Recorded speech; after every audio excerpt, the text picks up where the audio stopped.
ఉంది. కానీ విద్యారంగంలో భారతదేశంలో సాధించవలసినవి ఎన్నో ఉన్నాయి.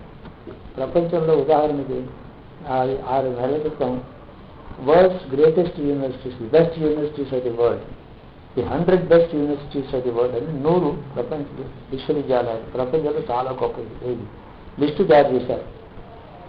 100వ స్థానం కూడా ఒక ఇండియన్ యూనివర్సిటీకి రాలేదు. గుర్తుపెట్టు, 100వ స్థానం కూడా రాలేదు ఒక్క ఇండియన్ యూనివర్సిటీ.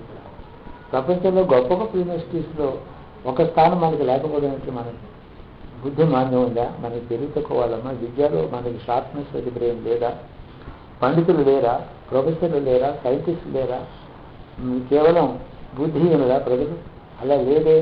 అంటే విద్యారంగంలో యూనివర్సిటీస్లో సాధించవలసినటువంటి క్రమశిక్షణ, విజయం, శ్రద్ధ, దేశభక్తితో కూడుకున్నటువంటి వివేకం ఎంతో సాధించవలసి ఉంటుంది. బహుశా నేను అనుకుంటాను ప్రతి స్వాతంత్ర దినోత్సవం నాడు విద్యారంగం కూడా ఒక మాట పునఃపరిశీలన చేసుకుని స్టాండర్డ్స్ యూనివర్సిటీస్ పెంచుకునే ప్రయత్నం చేయాలి. విద్యార్థులకి అన్ని విషయాలు తెలియాలి, వాళ్ళ ధర్మంలో వాళ్ళు.